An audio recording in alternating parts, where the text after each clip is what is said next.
கும்பகோணத்தில் நடைபெற்ற தமிழ்நாடு தவ்ஹீத் ஜமாத் கூட்டத்தில் பல்வேறு தீர்மானங்கள் நிறைவேற்றப்பட்டது. தமிழ்நாடு தவ்ஹீத் ஜமாத் தஞ்சை வடக்கு மாவட்டத்தின் 20வது மாவட்ட பொதுக்குழு கும்பகோணத்தில் இன்று மாநில பொதுச் செயலாளர் முஜிபுர் ரஹ்மான் முன்னிலையில் நடைபெற்றது. இதில் 200க்கும் மேற்பட்ட பொதுக்குழு உறுப்பினர்கள், கிளை நிர்வாகிகள் மற்றும் மாவட்ட பேச்சாளர்கள் கலந்து கொண்டனர். இப்பொதுக்குழுவில் எடுக்கப்பட்ட தீர்மானமாக உச்சநீதிமன்ற தலைமை நீதிபதி அமர்வு சமீபத்தில் வழங்கியுள்ள இடைக்கால உத்தரவில் வக்ஃப் வாரிய திருத்தச் சட்டத்தை நிறுத்தி வைக்க முகாந்திரம் இல்லை என கூறியுள்ளனர். அதே நேரத்தில் ஒரு சில பிரிவுகளை மட்டும் நடைமுறைப்படுத்துவதற்கு தடை விதித்துள்ளனர். மிக முக்கியமாக இஸ்லாமியர் அல்லாதவர்கள் வக்ஃப் வாரியத்தில் உறுப்பினர் ஆகலாம் எனும் பிரிவை அனுமதிப்பதன் மூலம் இதே நடைமுறையை இந்து அறநிலையத்துறையிலும் நடைமுறைப்படுத்த சட்டம் அனுமதிக்குமா எனும் கேள்வி வருகிறது. இந்திய குடிமகன்களின் ஒரு பிரிவினரின் மத நம்பிக்கைகளை மதிக்க தவறுவது இந்திய அரசியலமைப்புச் சட்டத்திற்கு எதிரானது. ஆகவே ஒட்டு மொத்தமாக வக்ஃப் வாரிய திருத்தச் சட்டத்தை நிறுத்தி வைக்க வேண்டும் என இப்பொதுக்குழு வாயிலாக கேட்டுக்கொள்கிறோம். இஸ்லாமியர்களுக்கான 3.5% இடஒதுக்கீட்டை 7% அதிகரிக்க வேண்டும் எனும் கோரிக்கையை பன்னெடுங்காலமாக இஸ்லாமியர்கள் வைத்து வருகின்றனர். சென்ற தேர்தல் அறிக்கையிலும் தேர்தல் பிரச்சாரத்தின் போதும் முதல்வர் மு.க.ஸ்டாலின் அவர்கள் இடஒதுக்கீட்டை அதிகரித்து தருவதாக வாக்குறுதி கொடுத்தார்.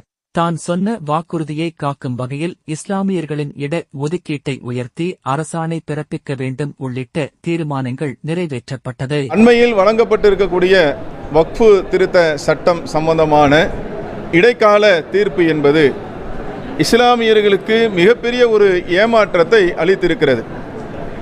ஏன்னா இந்த சட்டத்தை முழுமையாக திரும்ப பெறுவதற்கு முகாந்திரம் இல்லை என்ற ஒரு தகவலை அந்த தீர்ப்பு சொல்லுகிறது. வக்ஃபு வாரிய திருத்த சட்டம் சம்பந்தமாக பல்வேறு கேள்விகளை உச்சநீதிமன்றம் எழுப்பியது. அதில் குறிப்பிட்டு சொல்வதாக இருந்தால் இந்து அறநிலைத்துறை சார்ந்த அந்த விஷயங்களிலே, அந்த துறைகளிலே, அது மாத்திரம் இல்லாமல் இன்னும் கிறித்துவ அந்த துறைகளிலே அந்த கிறித்தவர்கள் அல்லாத இந்துக்கள் அல்லாத மற்றவர்கள் இருப்பது சரிதானா என்கின்ற அடிப்படையிலெல்லாம் கேள்விகள் எழுப்பியது, கிடுக்குப்புடியான கேள்விகள் எழுப்பியது. ஆனால் தற்போது என்னன்னு பார்த்தீங்க அப்படின்னா அதில் முழுமையாக தடை செய்வதற்கு முகாந்திரம் இல்லை என்று உச்சநீதிமன்றம் சொல்லியிருக்கிறது. இது மிகப்பெரிய ஒரு ஏமாற்றத்தை இஸ்லாமிய சமுதாயத்திற்கு அளித்திருக்கிறது. என்ன காரணம்னு பார்த்தீங்கன்னா இந்திய நாட்டில் வாழக்கூடிய அனைத்து மக்களுடைய மத உரிமைகளை மதிக்கக்கூடிய ஒன்றாகத்தான் அரசிய சாசன சட்டம் இருக்கிறது.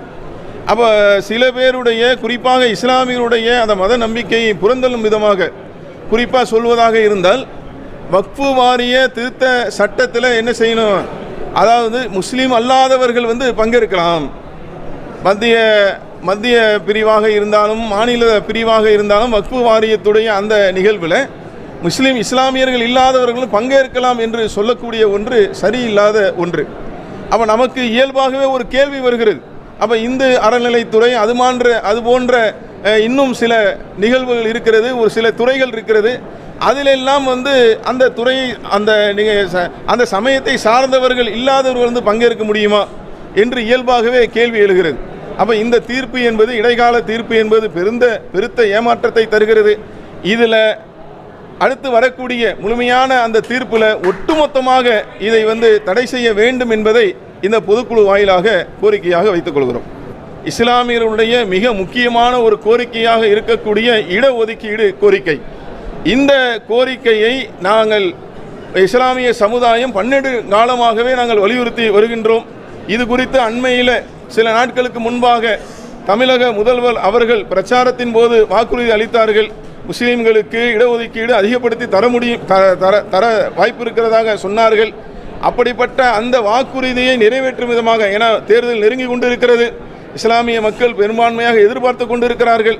அப்படி அந்த அறிவிப்பை தமிழக முதல்வர் உடனடியாக வெகு சீக்கிரத்தில் அந்த அறிவிப்பை வெளியிட வேண்டும் என்பது இந்த பொதுக்குழுவின் வாயிலாக கோரிக்கையாக வைத்துக் கொள்கிறோம்.